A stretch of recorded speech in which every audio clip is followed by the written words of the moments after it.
Taruna-taruni yang saya banggakan, adik-adik sekalian, maaf ini kuliah yang seharusnya hari Rabu, saya geser ke hari Jumat karena ada tugas mendadak pada waktu hari Rabu pagi. Oke, semuanya saya harap sehat-sehat semua ya. Saya harap sehat-sehat semua. Dan Siapa sehat, Pak? kita sekarang akan melanjutkan kuliah yang kemarin ya. Kuliah yang kemarin. Untuk saya supaya tidak lupa, jangan sampai lupa absen ya di Kaisala ya. Jangan sampai lupa absen ya. Oke. Nah, kita mulai melanjutkan yang materi kemarin ya. Dan nanti setelah ini akan insya Allah nanti malam akan saya buat grupnya ya. Lalu ini akan saya sampaikan di classroom dan juga ininya kuis-kuis yang ada nanti akan saya sampaikan di classroom ya. Oke. Membahas tentang dilakukan secara luas ya, itu adalah harus direduksi ke permukaan elipsoid ya, kemudian diproyeksikan ke bidang peta. Karena kalau sudah luas lebih dari 30 kali 30 meter itu kesalahan-kesalahan yang itu sudah melebihi toleransi, sehingga harus direduksi ke bidang elipsoid ya, kemudian diproyeksikan ke bidang peta. Karena kita tahu bahwa permukaan bumi itu yang tidak beraturan itu tidak memungkinkan untuk dilakukan perhitungan secara matematis ya, karena di beberapa tempat akan selalu berubah-ubah ya, karena prosesnya yang berubah ya.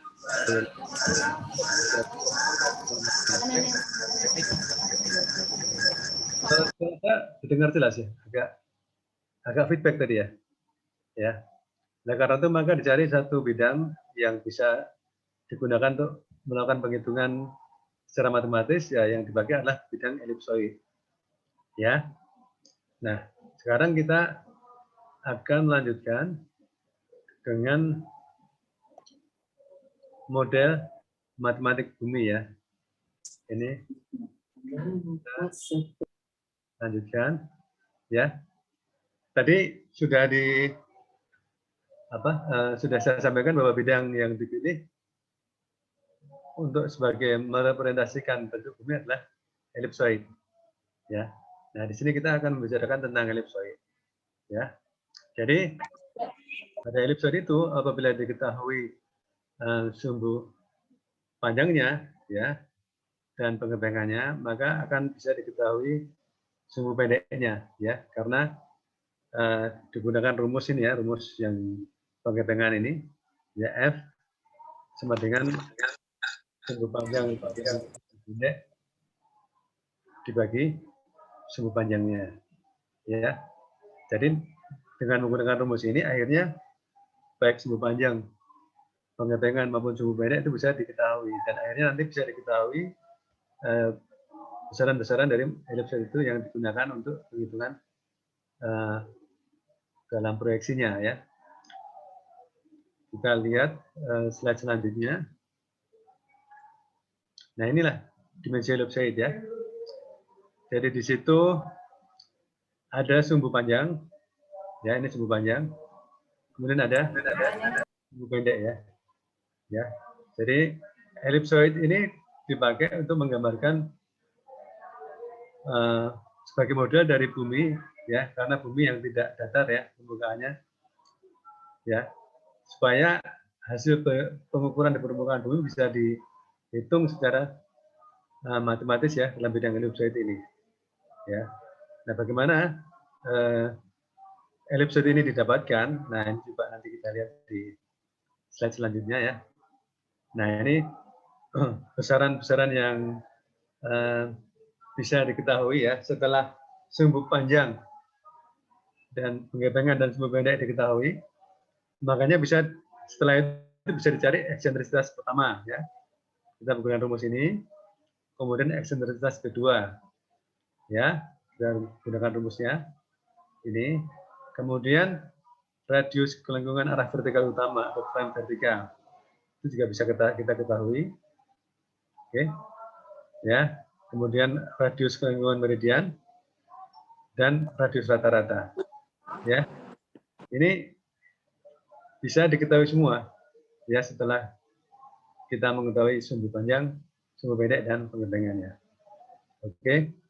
Kemudian di Indonesia itu sudah menggunakan beberapa elipsoid ya sejak zaman waktu sebelum merdeka sampai sesudah kemerdekaan dan sampai sekarang. Ya, kita lihat di sini ada elipsoid bezel ya.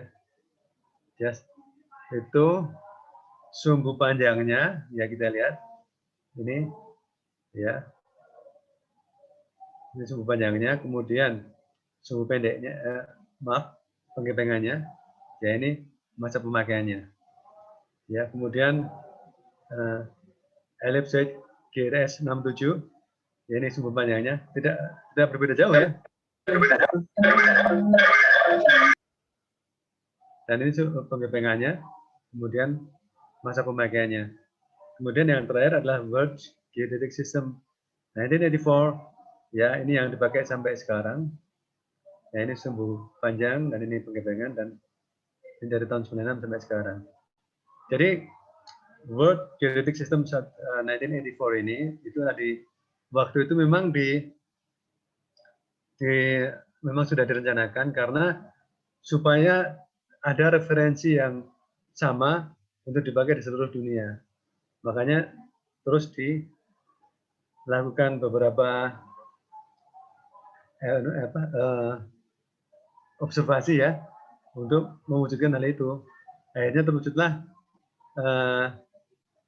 ini model bumi ya elipsoid ini yang sampai sekarang masih digunakan yaitu WGS 1984. Ya.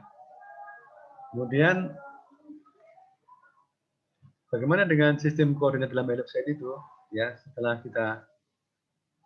kita gunakan elipsoidnya, nah tentunya kita terus harus menentukan sistem koordinatnya seperti apa, karena itulah yang nanti akan kita pakai dalam penyajian di dalam bidang datar dan dalam untuk operasi apa yang membutuhkan koordinat ya selanjutnya ya.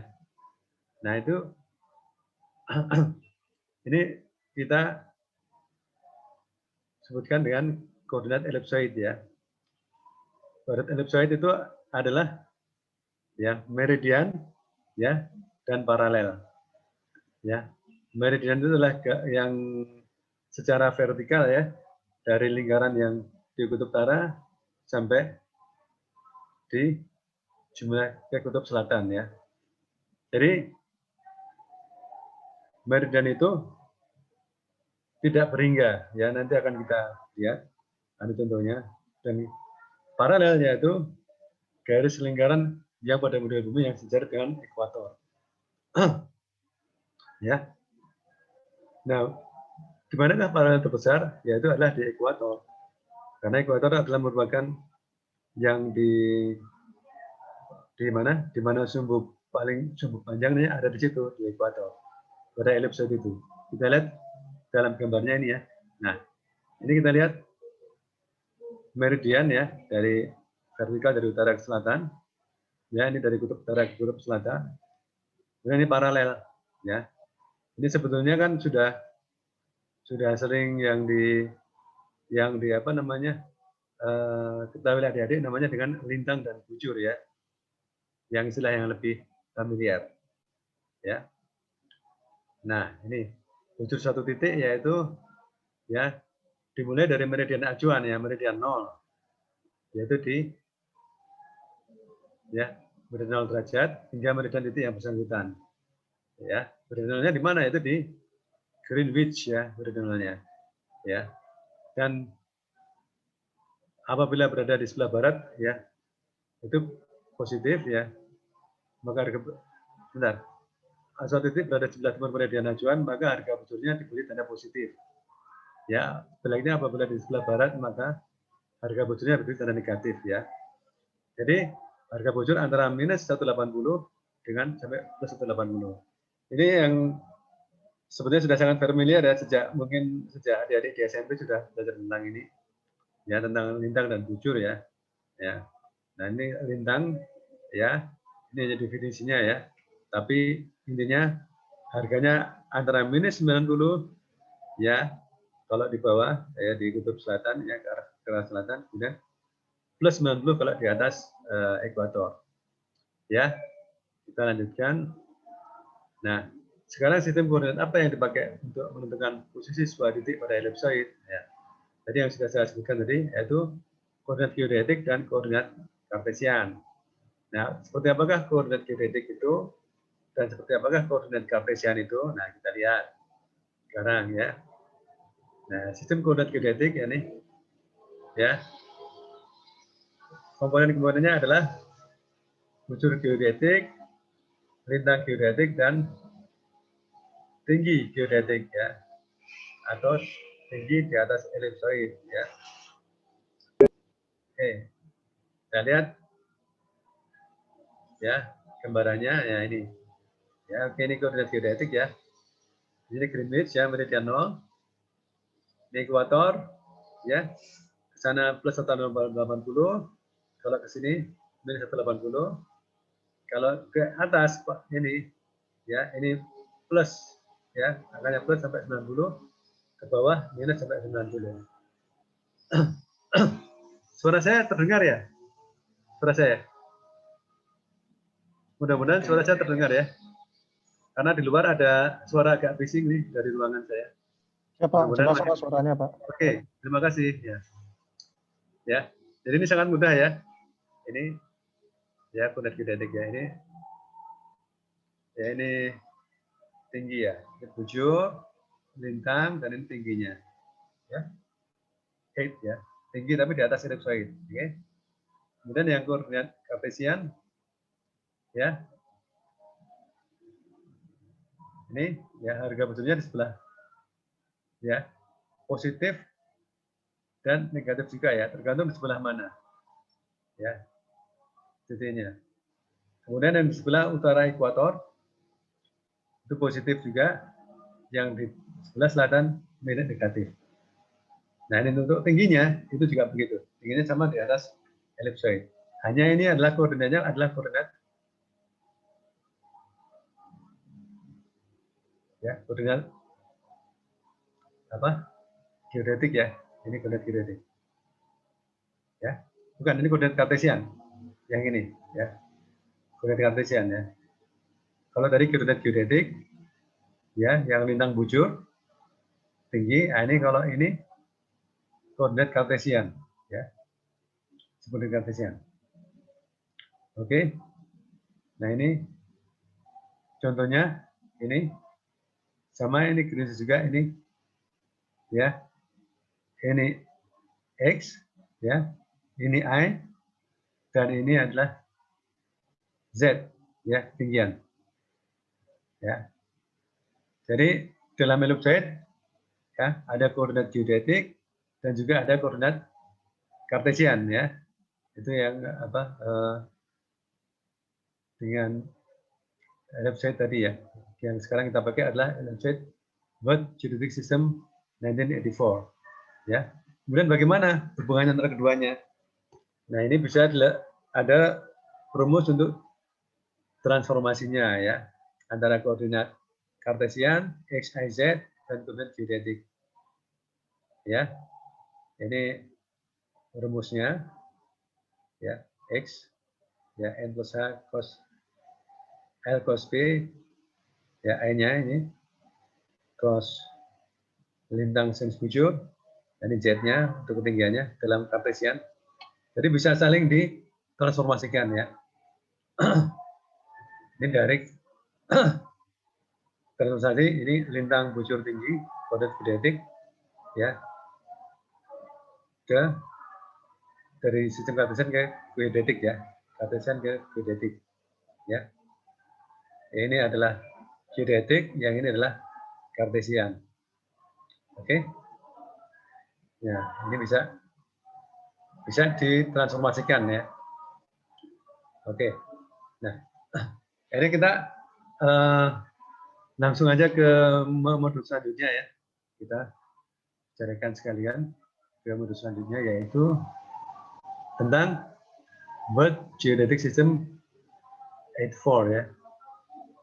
Nah, apakah itu? Nah, yang tadi digunakan dari tahun 67 sampai dari tahun sampai sekarang tahun 67. Inilah World Geodetic maksudnya tahun 84, kok 67. 84 sampai sekarang ya. World Geodetic System 84 ya. Sekarang yang digunakan sebagai website referensi adalah yang ini ya. Nah, ini tadi juga sudah diterangkan ya. Basel sampai 74, kemudian sekarang World Geodetic System 84 ya. Kita lihat WGS 84 itu adalah merupakan yang model matematik yang paling mendekati ya untuk saat ini ya, yang dan digunakan secara luas ya di masing-masing negara di dunia. Karena dengan begitu kan ada acuan yang sama ya. Jadi dengan menggunakan WGS 84 itu tidak perlu lagi ada transformasi datum ya, karena sudah menggunakan ellipsoid yang sama ya, dan itu disediakan di dalam semua ini ya, sistem ya. Kalau kita misalnya menggunakan ArcMap itu, kita bisa mengubah ellipsoid yang digunakan ya, dan juga koordinat yang digunakan itu dengan yang sudah disediakan dalam aplikasi seperti yang ada ya, ArcMap, terus aplikasi open source yang lainnya ya, GISMap yang lainnya ya. Nah itu WGS 84 ini ada beberapa ininya unsurnya, sumbu panjang di sini, terus pengepengannya juga ya sudah bisa diketahui. Ini adalah unsur-unsur dari ellipsoid WGS 84 ya. Kemudian, nah ini yang saya cerita tadi ya. Kenapa kok dibentuk di create ya, bentuk WGS 84, karena tujuannya adalah supaya untuk referensi global ya, untuk supaya bisa ada acuan yang bisa digunakan oleh beberapa negara di dunia. Walaupun nanti akan saya sampaikan juga bahwa ternyata WGS 84 itu juga karena perkembangan juga mungkin sudah perlu untuk dilakukan pembaruan juga ya. Nanti kita lihat ya. Urutan dari referensi ini adalah dengan menggunakan koordinat lebih dari 1.500 buah ya, titik stasiun geodetik yang menyebar di permukaan bumi, atau yang sering disebut dengan International Terrestrial Reference Frame ya. Jadi dari bidang di permukaan bumi ini ya, kemudian ada beberapa titik ya yang digunakan untuk titik pengamatan tersebar. Nah itulah yang dari data-data pengamatan tadi, itulah yang digunakan untuk sebagai acuan ya, untuk membuat ellipsoid ini ya, World Geodetic System 84 ini ya. Nah ini yang badannya yang menggunakan itu adalah dari ITF ya, International Reference System. Oke. Ya. Nah, ini aturan-aturannya tentang koordinat kartesian. Ya. Yang tadi juga sudah kita lihat. Kemudian Ya.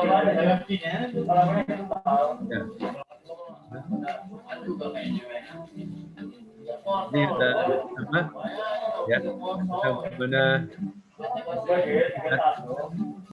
geodetiknya ya, atau naturalnya dari meridian tadi Greenwich ke arah positif maupun ke negatif, kemudian apa untuk lintangnya yang lintang utara positif ya ke arah utara, lintang selatan yang negatif ke arah selatan, ya, ya. Nah, untuk materi yang lainnya, ya ini ada beberapa materi. Nanti akan saya upload ya, insya Allah ini malam nanti akan saya buat classroom-nya, ya. Dan juga ada beberapa materi juga yang akan saya buat. Setelah itu akan saya mulai untuk membuat kuis nanti ya, kuis maupun tugas, ya. Nanti kita lewat Google Classroom aja, supaya bisa lebih apa ya, ada yang tempat untuk mengirim tugas ya dari adik-adik karena ke saya ya. Jadi nanti tugasnya dikirimkan lewat Classroom saja. Ya. Dan ini karena apa kuliah juga waktunya sangat pendek, saya pikir setengah jam itu kurang leluasa ya. Nanti kita kalau sudah menggunakan Classroom nanti bisa kalau ada yang ditanyakan juga ditanyakan lewat Classroom, jadi supaya lebih leluasa waktunya. Karena adik-adik juga tidak apa ya kegiatan yang sedang dilakukan di tempat masing-masing tidak bisa lebih bisa dimanfaatkan ya. Artinya setelah waktu luang bisa mengakses ke Classroom ya. Begitu ya. Ini kita selesai sampai ini cuma hanya setengah jam ya kita. Mas Haji Jaga ya. Akademik memang setengah jam sih Pak. Iya. Oke. Oke, nanti setelah ini akan saya sampaikan undangan untuk masuk ke Classroom ya, Mas Haji Jaga ya. Oh ya Pak, siap Pak. Nanti saya share ke kelas ya Pak ya. Nanti bisa diakses. Jadi nanti kita bisa ketemu di Classroom. Di situ ada beberapa materi dan juga insya Allah mungkin ada beberapa video yang akan saya buat dan juga tugas-tugas akan atau kuis juga lewat situ. Ya, ini karena ini hari Jumat dan mungkin yang ada yang di sebelah Indonesia bagian timur juga sudah mendekati jam 11:30 ya. Mungkin saya akhiri dulu ya. Nanti kalau ada pertanyaan ya nanti bisa lewat Classroom ya. Kita lanjutkan di Classroom. Begitu ya Mas Haji Jaga dan yang lainnya ya. Ya Pak, siap Pak. Ya, saya ucapkan terima kasih ya. Mohon maaf sekali lagi ini yang harusnya hari Rabu jam 8. Akhirnya malam-malam saya menghubungi Mas Haji Jaga untuk bisa dipindah hari ini. Syukur bisa dipindah hari Jumat ya, ada waktu kosong. Oke, terima kasih buat semuanya ya. Selalu jaga kesehatan dan semoga sukses di dalam melaksanakan pemberdayaan di masing-masing lokasi ya. Ya, selamat buat semuanya. Ya, salam sehat semuanya. Oke. Siap Pak, terima kasih ya Pak. Ya. Siap, terima kasih Pak. Ya.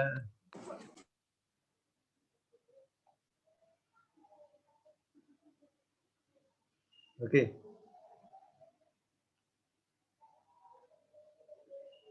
Oke. Salam sehat semuanya ya. Oke.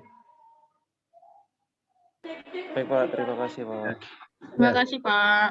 Ya. Saya mohon live ya dari Zoom ya. Saya izin live. Iya Pak. Ya, ya.